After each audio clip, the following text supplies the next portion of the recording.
आज Republican party of India Kharat गटाच्या वतीने जे दिल्लीमध्ये जंतर मंतर इथे गेल्या 23 दिवसापासून सोनम वांगचुकचे जे आंदोलन चालू आहे त्याला चिरडण्याचं काम इथलच्या भाजप सरकारने एक नपुंसक व्यक्तीप्रमाणे त्यानं पोलिसाला आड करून तिथलच्या 12, 13 ते 16 वर्षाच्या मुलीला अमानुष मारहाण केली।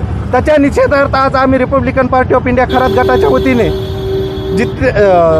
धर्मेंद्र प्रधान व सदा खोत यांचे आम्ही पुतळ्याचे दहन करत आहोत व आम्ही या सरकारला या माध्यमातून इशारा देत आहोत की बाबा हो, गेली 23-24 दिवस तुमच्यासमोर एक आंदोलन चालू आहे, तुम्ही त्याला चिरडण्याचं काम करतात, तुम्ही इतके कसे नापुंसक आहात। गेल्या तुम्ही एक काळी म्हणत होता 56 इंची छाती असलेला पंतप्रधान देशभर मिरवत होता, आज कुठं तो ब्लाऊजमध्ये लपलाय का देशाचा पंतप्रधान? तो का विद्यार्थ्याला न्याय देत नाही? धर्मेंद्र प्रधानापाशी का त्यांचा बसलेला आहे? आणि एकीकडे ते आंदोलन तिकडे चालू असताना महाराष्ट्रामध्ये एक सदा खोत नावाचा एक व्यक्ती आहे, वारंवार त्याच्या तोंडाला मुळवेत झाल्यासारखं तो वक्तव्य करत असतो। त्या सदाभाऊ खोतचा बी आम्ही या माध्यमातून निषेध करत आहोत आणि तात्काळ जर त्या आंदोलनाची दखल घेतली नाही तर येणाऱ्या काळामध्ये ह्याच्यापेक्षाही तीव्र आंदोलन रिपब्लिकन पार्टी ऑफ इंडिया केल्याशिवाय राहणार नाही, एवढं सांगतो आणि थांबतो।